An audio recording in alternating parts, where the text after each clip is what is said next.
just a nurse playing doctor on the side of the highway. That's what Officer Marcus Caldwell said at 2:06 p.m. on Interstate 95, Jacksonville, in front of 17 phone cameras and a man whose heart was failing. He had no idea what he was looking at. He had no idea whose hands were on that patient. The laughter from the gathering crowd came easy, the kind of laughter that only happens when power meets vulnerability and nobody's watching close enough to see the difference. The afternoon heat shimmered off the asphalt like a living thing, rippling the air above the shoulder of the interstate where Megan O'Brien knelt beside a blind veteran named Carl Hutchins. His white cane lay in the gravel drainage ditch, abandoned when his body had simply stopped cooperating at mile marker 340. He'd been walking to the bus station, 3 blocks, he said when she first found him, and somewhere between exit ramp and concrete, his heart had decided it was done. Now his breathing came shallow and irregular, his skin the color of old dishwater, and Megan's fingers were on his carotid artery counting the drops in his pulse like she was reading a language only she understood. 2 years of civilian nursing at Oak Creek Memorial. 2 years of scrubs instead of combat fatigues, stethoscope instead of rifle, fluorescent lights instead of mortar fire.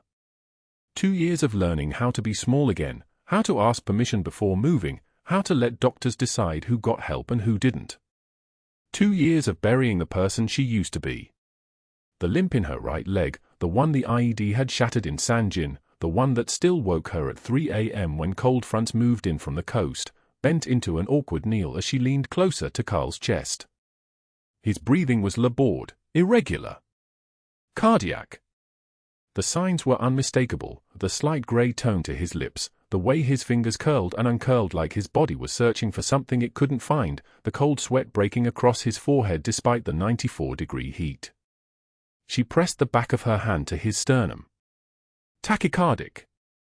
Dangerous. Her fingers found the single dog tag hanging around his neck on a broken chain, half hidden beneath his threadbare military t-shirt. The metal was warm from his skin. She looked for medical information, allergies, anything that might explain why his heart was staging a mutiny at 2:53 in the afternoon on a nothing stretch of highway. The tag read, Hutchins, Carl J. There was nothing else. No unit designation. No rank. Just a name and a number and the understanding that this man had once been important enough to tag. His heart rate is dropping, Megan said quietly, reaching into her pocket for her phone to call 911. 62 beats per minute. 58. The rhythm was stuttering, arrhythmic. We need paramedics. Now. That's when the patrol car pulled up.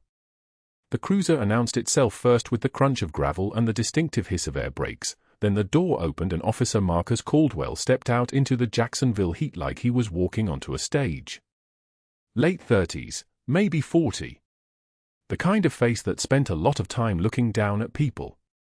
His belt was weighted with all the tools of authority, radio, flashlight, ticket book, the .40 caliber Glock that most traffic officers never actually fired in their entire careers.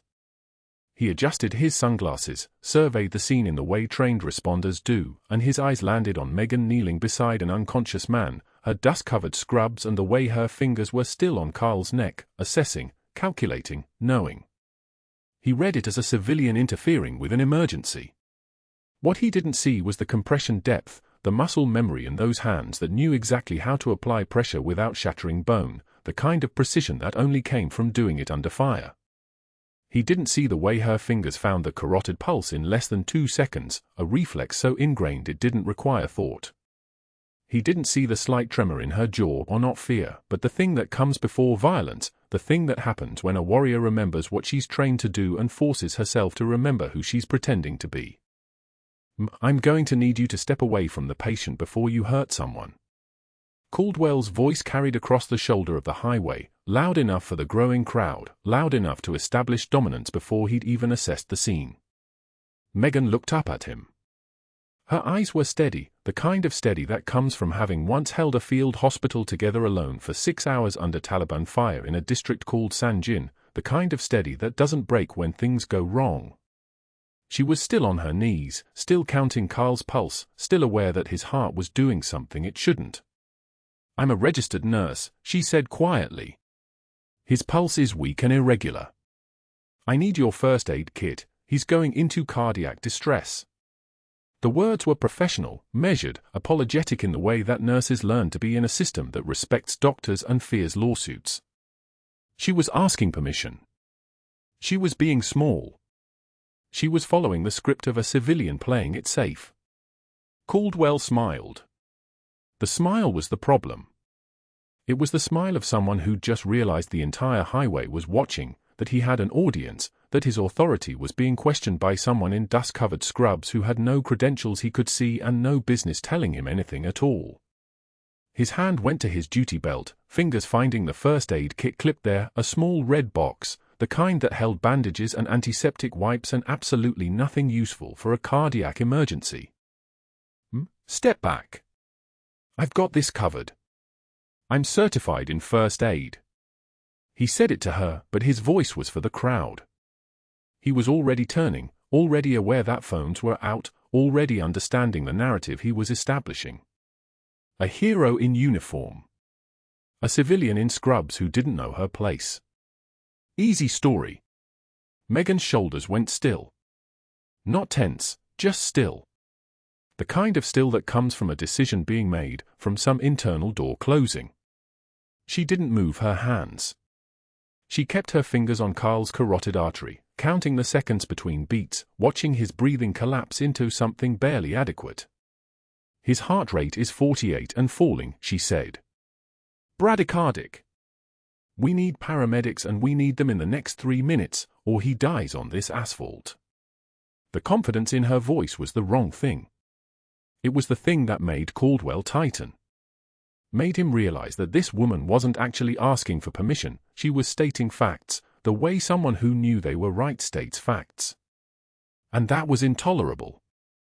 He stepped closer, his shadow falling across her face. The sun behind him made him into a silhouette, a shape without features. I need you to step back. Now. I need your first aid kit.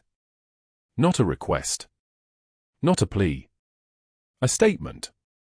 The way you ask someone to hand you a scalpel when you're in the middle of surgery and the patient's bleeding out. Caldwell looked at the small red box in his hand.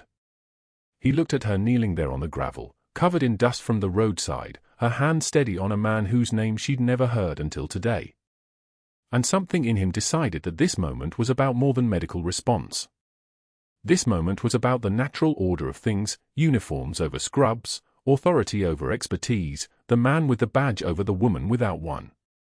He held the first aid kit above his head, keeping it just out of her reach. The gesture was so absurdly adolescent that it took the crowd a moment to register what was happening. Then the laughter started. A few people first, then more, then enough to fill the space between the highway and the sky. Phones tilted higher, capturing the moment, capturing the woman on her knees and the officer above her and the beautiful clarity of who was in charge. You know, Caldwell said, and his voice had that performer's quality now, the tone of someone speaking to an audience instead of to the person in front of him. We got ourselves a hero here, folks. Playing doctor on the side of the highway. How many years of medical school you finish? 3? 4. The laughter got bigger. Uglier. The kind that happens when a crowd realizes it's safe to mock, that authority has given permission. Megan's jaw clenched. Just once. A single muscle contraction that took less than a second to recover from. Her hands never left Carl's neck. Her count never stopped. 52 beats per minute. 50. Her breathing was steady, the kind of steady that takes training, that takes knowing how to partition the mind into compartments, the one that feels, the one that acts, the one that survives. I have 9 years, she said quietly. And I'm certified in emergency cardiac response. His heart rate is 46 and falling. We have 2 minutes before irreversible brain damage starts. Is that so? Caldwell was grinning now. Full performance mode. He turned slightly toward the crowd, keeping the first aid kit held high like it was a trophy he'd won. I got a question for you. You got a medical license? Some kind of credentials? He didn't wait for an answer. He didn't want one. He was already speaking over her, already narrating the story. Because what I'm seeing here is a woman with a very confident bedside manner and not a shred of actual authority. That's called practicing medicine without a license. That's actually illegal. Did you know that? The crowd ate it up. The phones kept recording. The heat kept pressing down. And Carl Hutchins, Lieutenant Colonel Carl Hutchins, retired SEAL team leader, the man who'd once destroyed Megan's military career with a signature on a piece of paper, the man she'd hoped never to see again in her lifetime, kept dying. One measured breath.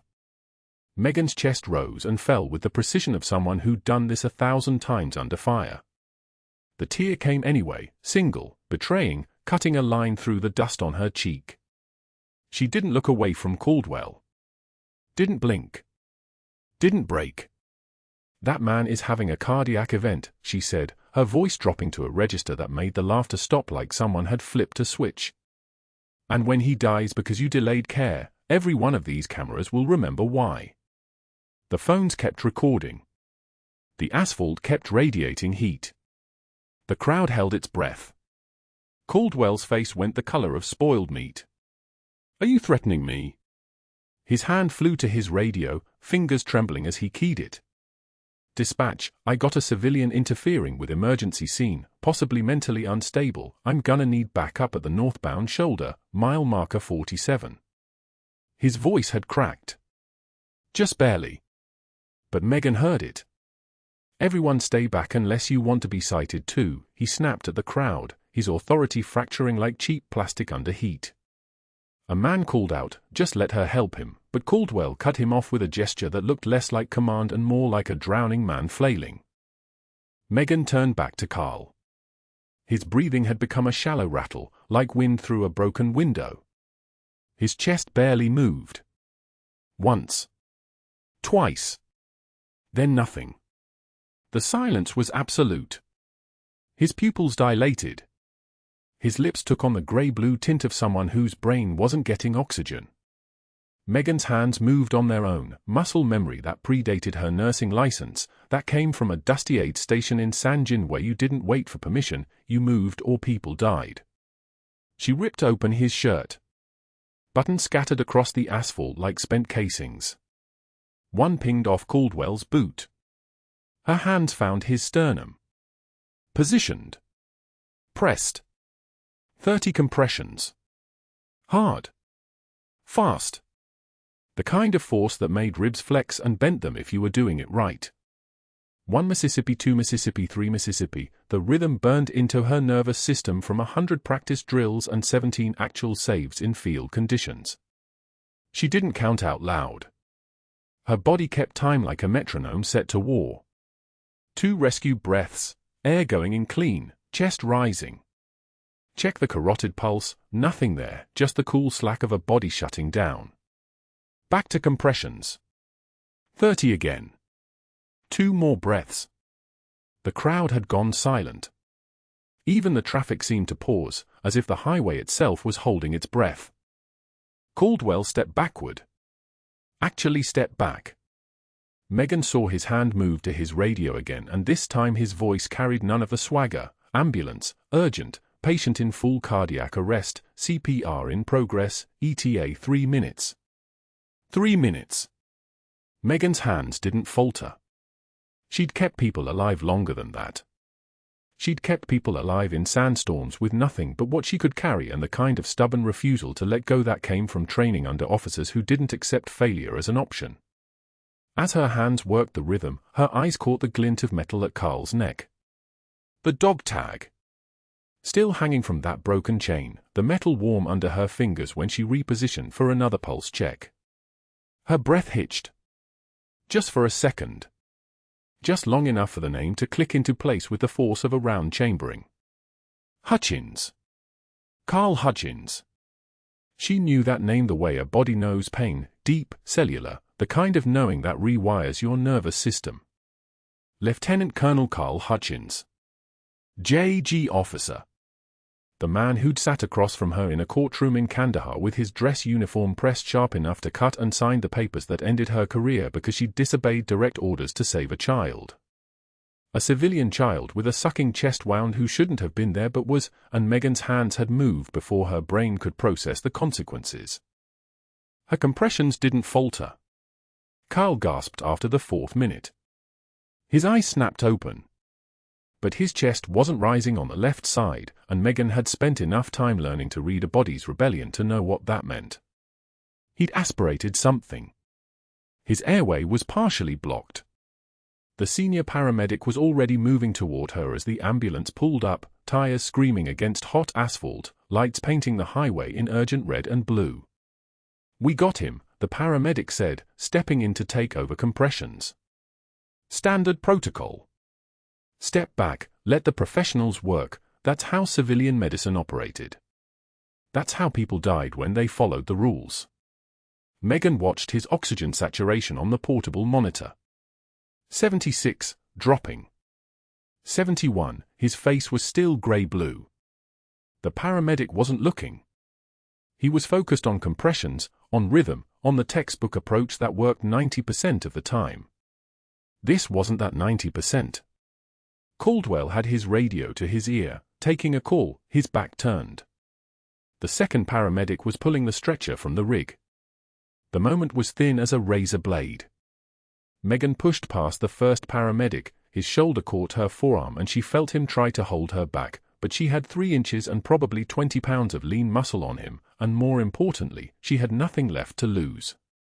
She shoved him aside, pulled Carl's jaw open, and performed the maneuver she'd learned in a blood-soaked tent outside San Jin, one hand under his jaw, upward pressure, her other hand on his chest for a modified thrust and decompress that was neither quite a Heimlich nor quite CPR, just a field-expedient combination that worked when everything else was failing.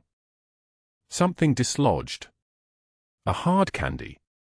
Small, amber, the kind old men carried in their pockets.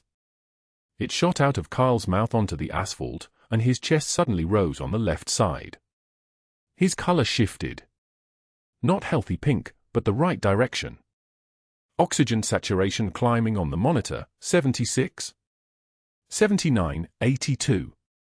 87. The paramedic stared at her.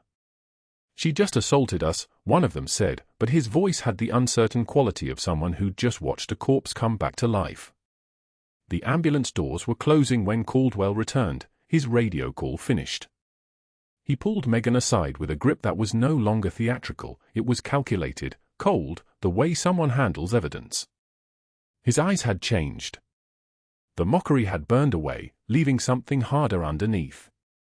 "You just assaulted an EMT," he said quietly. "Interfered with an active emergency scene.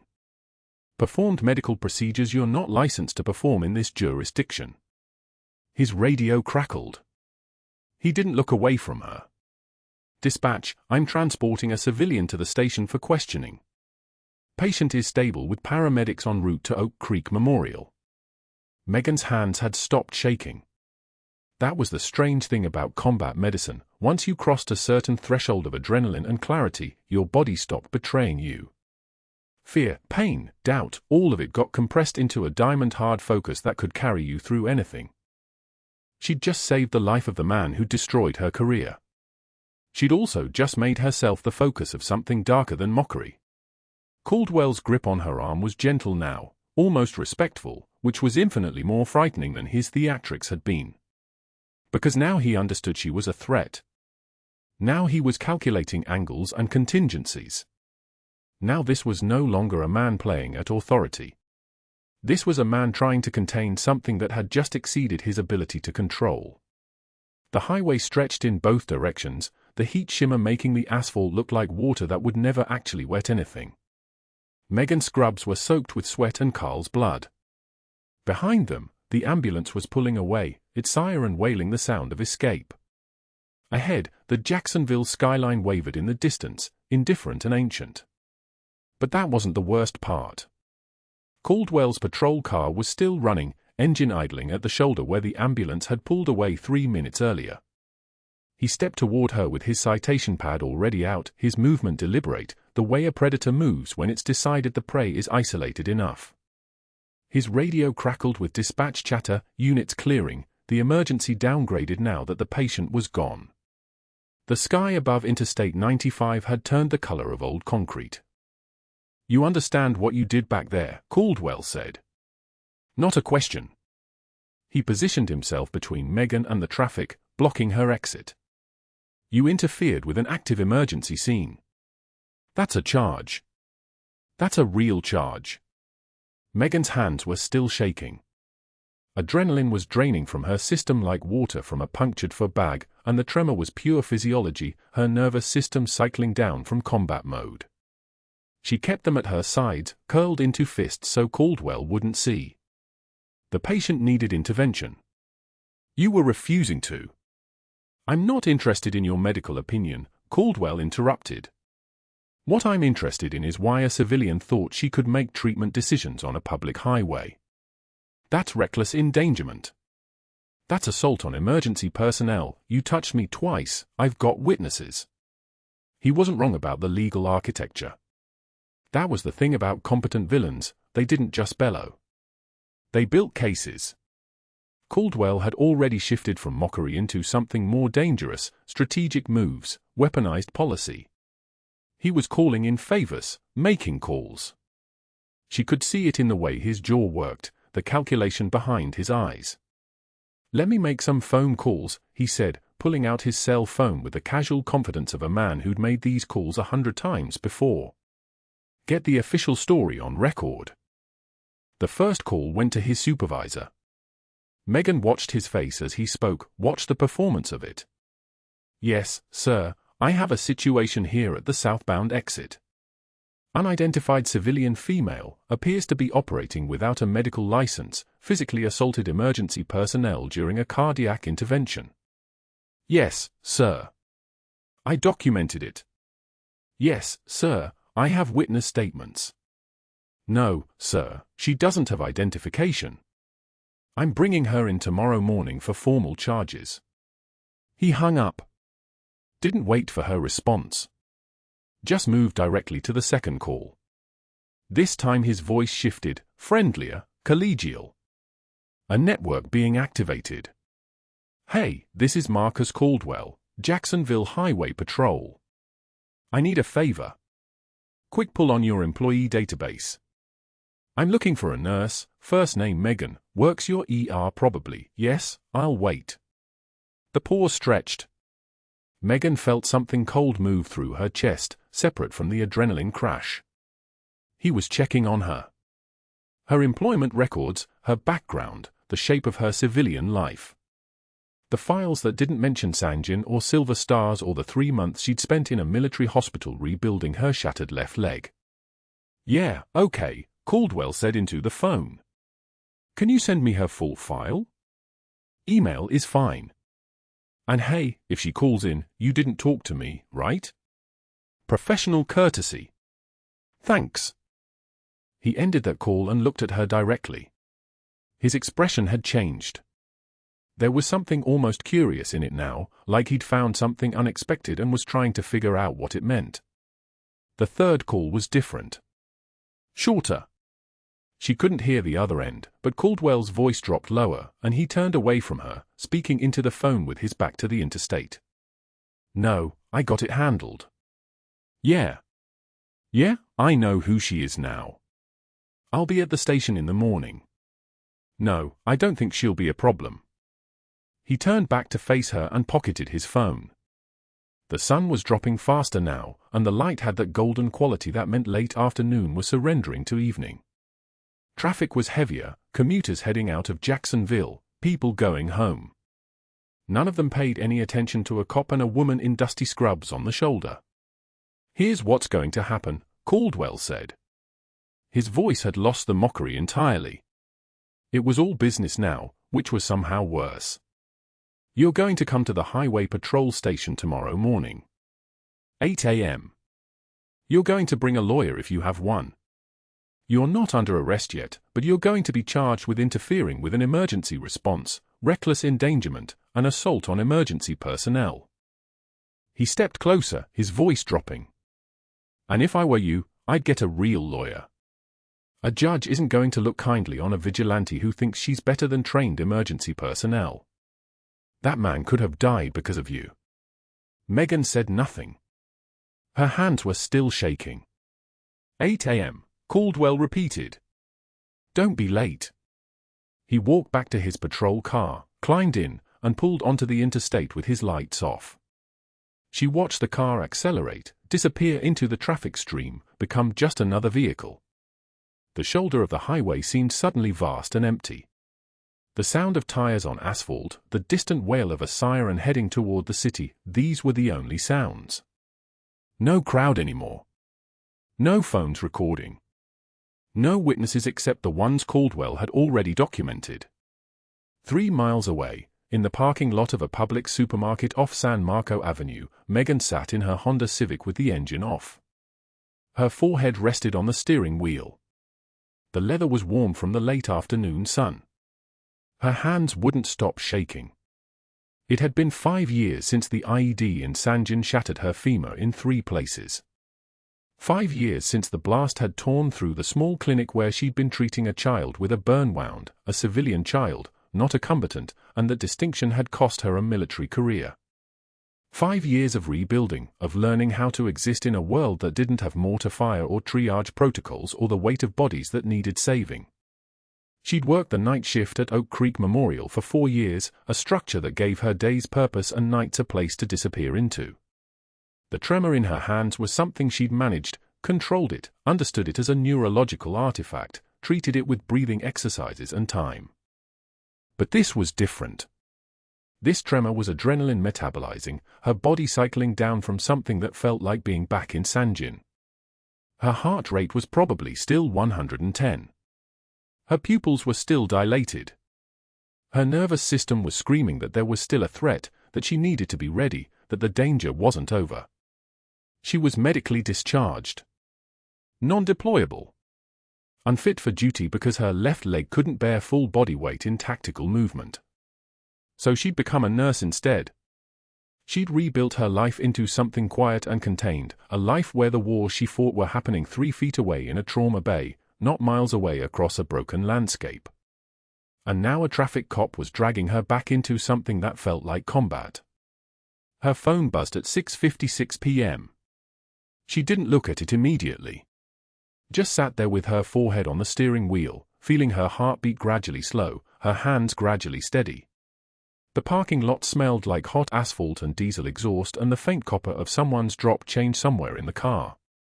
The Publix was closing, people were loading groceries into minivans and sedans, families heading home, the ordinary evening routine of people who didn't have shaped charges going off in their medical history.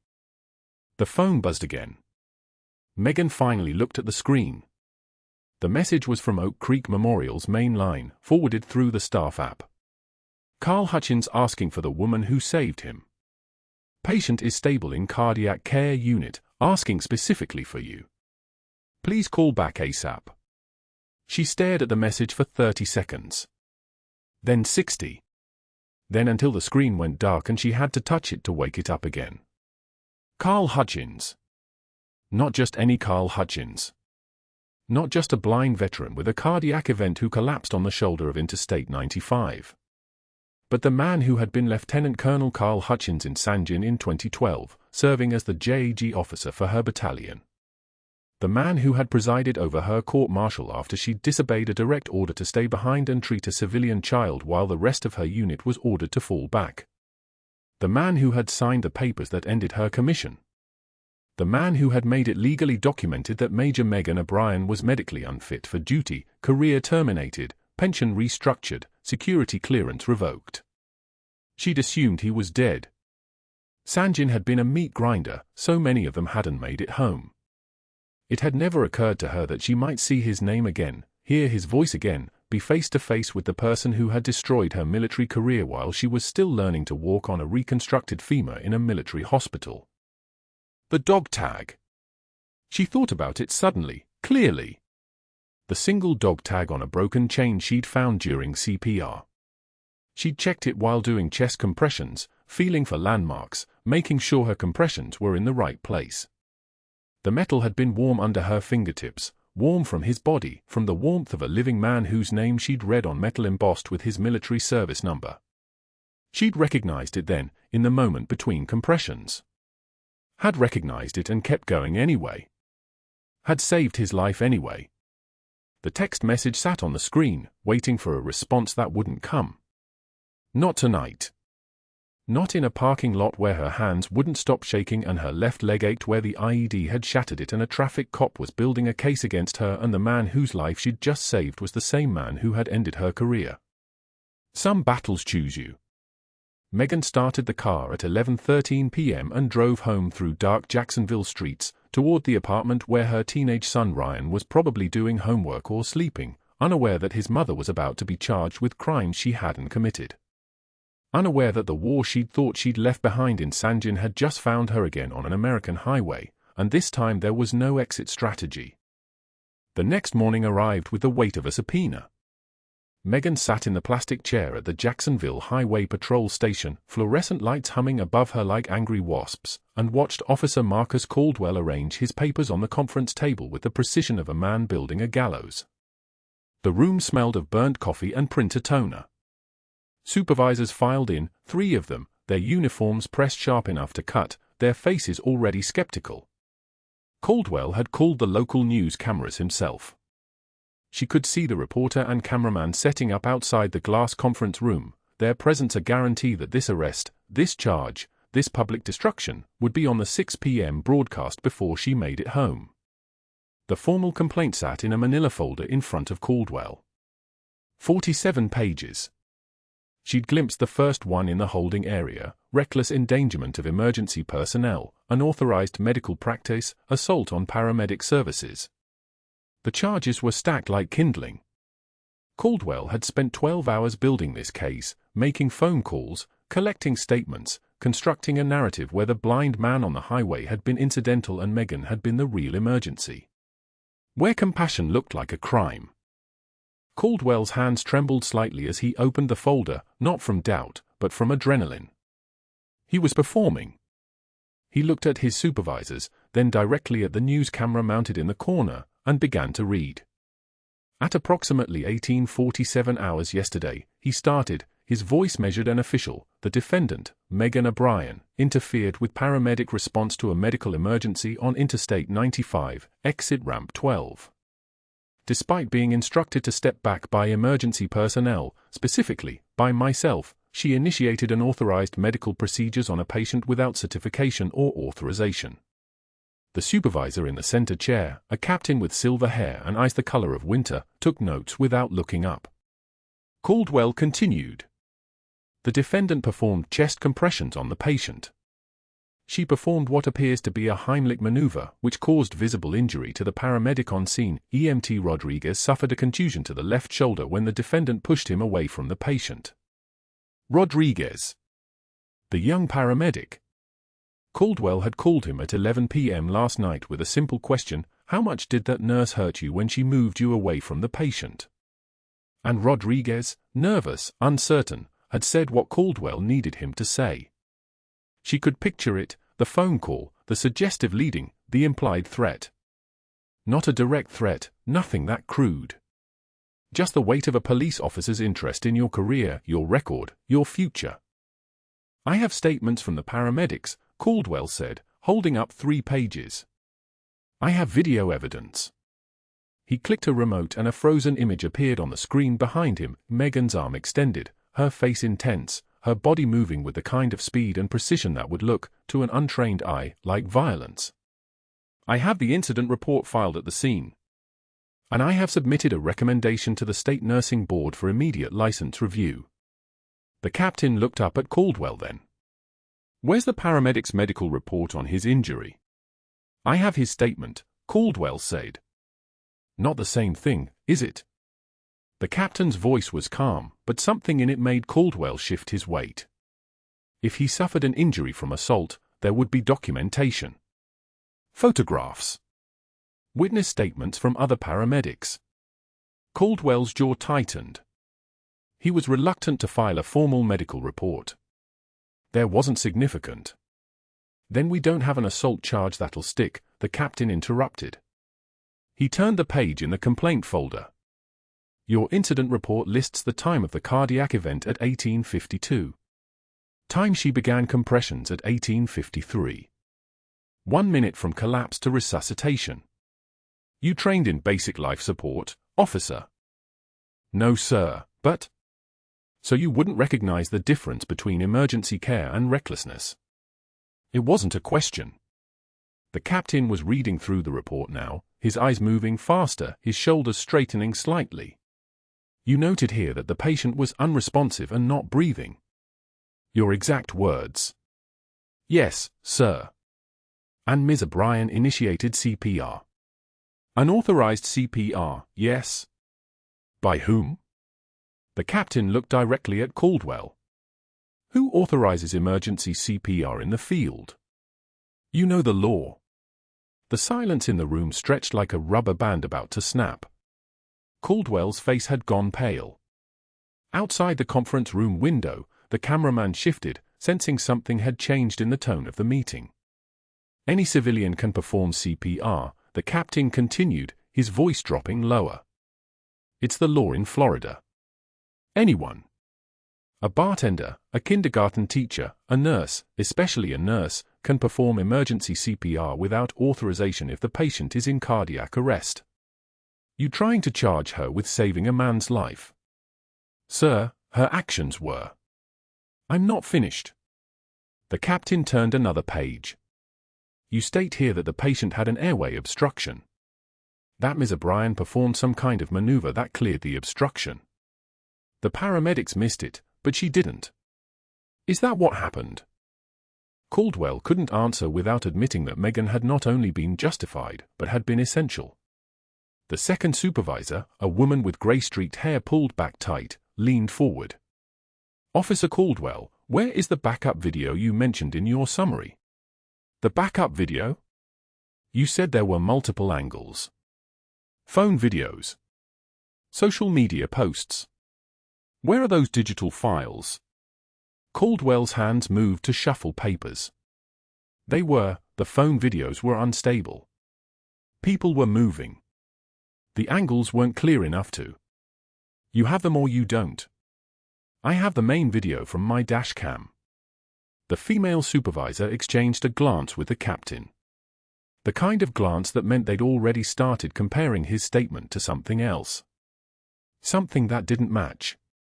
The third supervisor, younger, with a scar along his left temple, spoke quietly. Officer Caldwell, you made 3 phone calls between 2100 and 0300 last night. To the hospital. To EMT Rodriguez. To the county prosecutor's office. Who suggested you call the prosecutor? I thought it was important to escalate. Who suggested it? No one. I just thought. Because there's a protocol for that. You would normally file a complaint report and submit it through your chain of command. Instead you called the prosecutor directly. Middle of the night. Before the shift change. That's unusual. Caldwell's hands had started to shake now. Not from adrenaline anymore. From the precise, methodical realization that every move he'd made in the darkness had been a mistake and that every one of these supervisors had already spotted it. The door to the conference room crashed open. Ryan O'Brien stood in the doorway, 17 years old, wearing his school hoodie, holding a shadow box. His hands were shaking. Megan saw her son and something moved in her chest, not fear, not now, but recognition of a threshold being crossed. He shouldn't be here. She'd told him to stay with his aunt. But he'd listened anyway, the way mothers always listen. Mom, they need to see these, Ryan said, his voice cracking with a particular pitch of adolescence meeting rage. He stepped into the room and set the shadow box on the conference table with the solemnity of a soldier placing a flag on a coffin. The room went dead silent. The nameplate on the shadow box read, Major Megan O'Brien, United States Army Special Forces. The captain stood up. His movement was slow, ceremonial, the way men stand when they recognize something sacred. He picked up the shadow box with both hands. The medals inside caught the fluorescent light, ribbons of color against the midnight blue felt background. His voice, when he spoke, was barely above a whisper. 2 silver stars, he said. He paused between each one, letting the weight settle. Purple Heart. Combat Medical Badge. Each medal was a stone dropped into still water, and the ripples were spreading outward now, visible in the way the female supervisor stood, in the way the younger supervisor with the scar reached for his phone, in the way Caldwell's face drained of color like someone was pulling a plug from the bottom of his chest. The captain opened the folder beneath the medals. His hands trembled as he read the citation. Sanjin Valley, October 2012. Major O'Brien held a field hospital alone for 6 hours under sustained Taliban fire. She performed emergency field thoracotomy using combat techniques when her surgical equipment was destroyed by small arms fire. She saved 14 lives including 3 enemy combatants. He looked directly at Caldwell. Then she was court-martialed for disobeying an evacuation order to save a civilian child. The camera was still running outside. The cameraman had moved. His lens was now pointed through the glass directly at Caldwell's face. The door opened again. This time it was Carl Hutchins in a wheelchair, pushed by a man in his late 50s wearing a Navy SEAL trident pin. The man's face was weathered the way faces get weathered, by sun and altitude and decisions made at 3 a.m. in dust storms. Commander James Walsh. Carl's emergency contact. Carl's old teammate. The man pushed the wheelchair to the center of the room with the precision of someone used to operating in tight spaces under pressure.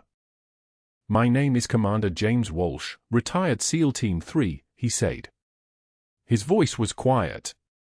Quiet the way a rifle is quiet before it fires. I was Major O'Brien's commanding officer in Sanjin. I watched her work. I watched her make decisions that cost her a career and gave a lot of people their lives back." The female supervisor had her phone out now. Megan could hear her texting, fast and urgent. Walsh continued. Colonel Hutchins, Carl, spent the last 4 years trying to undo the court-martial order that Major O'Brien received.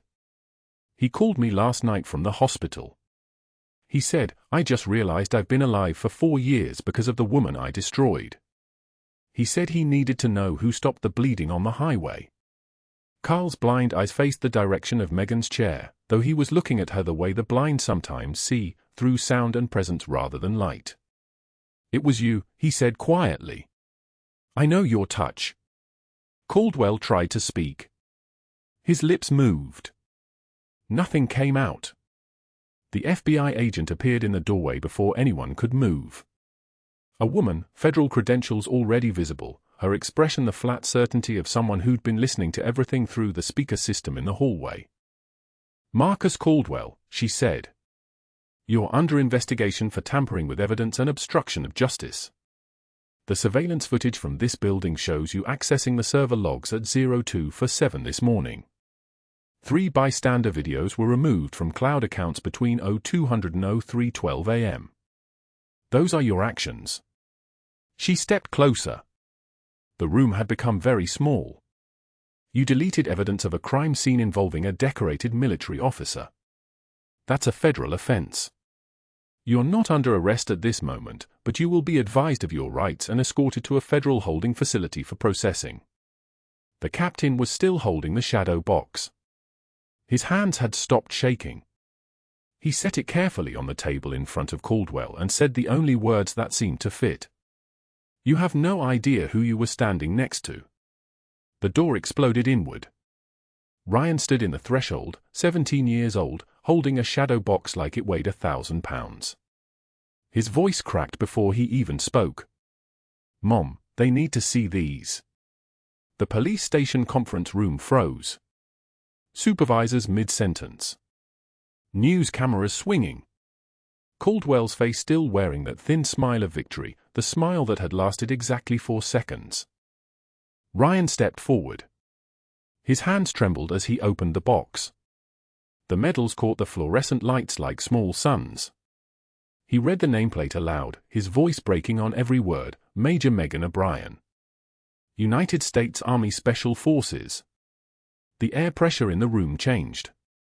The highway patrol captain, a former Marine named Captain Holloway, whose own uniform still held the memory of Kandahar dust, reached for Megan's file with hands that didn't quite steady. He opened it. "Read the citations." His jaw worked silently. When he finally spoke, his voice sounded like it was coming through water, 2 silver stars. Purple Heart. Medically discharged, 2014. He looked up at Megan. Then at Caldwell. You mocked a Silver Star medic for not having medical authority. The words hung in the room like an indictment. The conference room door opened again. Carl wheeled himself in, and beside him stood a man in civilian clothes with the posture of someone who'd spent 20 years rappelling from helicopters. Commander Marcus Walsh, call signer Breaker, former SEAL Team 3, the kind of quiet that only comes from having made decisions that cost lives. He looked at Caldwell the way a sniper assesses wind patterns. Major O'Brien held a field hospital in Sanjin for 6 hours, Walsh said, his voice steady as a metronome. Alone. Under sustained Taliban fire. 7.62 rounds through canvas tents. She saved 14 lives that day. 3 of them were enemy combatants. He paused. She did a field thoracotomy with a combat knife because that was what the patient needed. Because that's what competence looks like when the shooting doesn't stop. Caldwell's face drained of all color. Not gradual. Sudden. Like someone had pulled a plug. His mouth opened. Closed. Opened again. The supremacy drained out of his posture. His shoulders collapsed inward. He was seeing it now, seeing what he'd done. Not just to a nurse on a highway. To a decorated officer. To a woman whose hands had literally held a human heart in a war zone. An FBI agent entered from the back of the room. Dark suit. Credentials that meant federal jurisdiction. His name was Agent Torres, and his face carried the particular tiredness of someone who'd spent the last 18 hours documenting evidence tampering. Officer Caldwell, Torres said, you deleted 17 minutes of dashcam and bystander video footage at 1:36 a.m. yesterday morning. Specifically, footage documenting Major O'Brien's resuscitation of the patient on Interstate 95. You then submitted a formal incident report at 8:53 p.m. yesterday evening claiming the patient deteriorated due to civilian interference.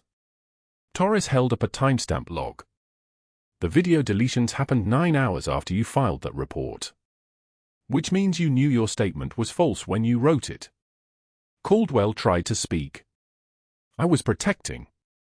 One of the bystander videos you deleted came from a federal employee, Torres continued, making this federal tampering with evidence in an obstruction investigation. You made 3 phone calls attempting to coerce corroborating statements from the EMT crew. You falsified the timeline. You destroyed evidence. Torres looked at the assembled supervisors. This isn't departmental discipline. This is a federal charge. The news cameras recorded every frame. Every word. The same reporters who'd laughed at Caldwell's mockery on the highway shoulder were now filming his complete dissolution. They read him his rights. The handcuffs looked almost gentle against his wrists, brushed steel against khaki uniform. Almost gentle until you understood what they meant. The end of a career. The end of authority. The end of the persona he'd built on contempt and badge weight. They walked him past the cameras in that pose all perp walks share, the awkward shuffle of someone whose entire identity has been removed along with their freedom of movement. The same phones that had filmed his mockery on the highway filmed this. The same laughter had turned to silence. The same onlookers watched his face as he passed, and this time, nobody was smiling. When they were gone, the room breathed again. Ryan threw his arms around his mother. He was crying. 17 years old and crying like he was 7, holding onto the uniform and the medals and the woman who'd been both a nurse and a soldier and a mother trying to be both. Megan held him. Her composure didn't crack because she'd learned in Sanjin that some moments demanded presence, not emotion. Presence held people together. Carl wheeled himself forward. He stopped in front of Megan. His sightless eyes faced her direction, and when he extended his hand, she took it. His skin felt thin. Fragile. A blind man asking forgiveness from the woman he destroyed once, whose skill had saved his life a second time. He pressed something into her palm. Metal. Warm from his pocket. A single dog tag on a broken chain. I've carried the weight of what I did to you for 4 years, he whispered. His voice sounded like broken sandpaper. I was wrong. You were right to save that child. I'm sorry. Megan closed her fingers around the tag. She didn't say she forgave him. She wasn't sure she could. Forgiveness wasn't in her operational manual. But she held the dog tag. She held it like it mattered. Like it meant something. Captain Halloway approached her with a formal commendation citation. Major, the department would like to offer you. I just want to go back to work, Megan said quietly. 2 years dissolved into the script like salt in water. Megan walked through the lobby of Oak Creek Memorial Hospital wearing her nurse scrubs. A stethoscope around her neck. A name badge that read Megan O'Brien, RN. The dog tag hung beneath her collar now, not hidden, but not advertised, a reminder pressed against her sternum that some battles choose you, whether you volunteer or not. She was visiting Carl. He worked here now. Voluntarily. Twice a week in the rehabilitation wing, teaching newly blind veterans how to navigate space using sound cues and spatial memory. How to build new maps of the world when the visual one had been erased. He was good at it. He understood loss in a way only the broken truly can. As she passed the security desk, she saw him. Marcus Caldwell. Night shift security guard uniform. The kind of uniform you wear when no police department will have you back. When your career has been reduced to watching parking lots and checking ID badges and trying to become invisible. His former swagger was gone. His shoulders curved inward like he was trying to occupy less space. The conviction for evidence tampering. The fine. The probation. The permanent scarlet letter that followed him to every job interview. This hospital had hired him because they were kind or because they were contractually obligated to give anyone with a record a chance. Maybe both. Their eyes met for a fraction of a second across the lobby. His dropped first. Megan didn't acknowledge him. Didn't stop. Didn't offer the mercy of recognition. She simply walked past, and in that walking past, she was saying everything. I see what you've become. I know what you did. I'm choosing not to engage because you're no longer worth my energy. That was its own kind of power. Carl was in the rehab gym. Laughing. Genuinely laughing, not the careful laugh of someone managing pain but the full-bodied sound of joy. He was with a young Marine, 23, maybe 24, who'd lost his sight in Syria when an IED took his convoy. Carl was showing him how to navigate using echolocation principles, clicking his tongue and listening for the acoustic shadows of obstacles. When Carl heard Megan's footsteps, that distinctive rhythm from her limp, a permanent gift from shrapnel in Sanjin, he turned. Major, he said.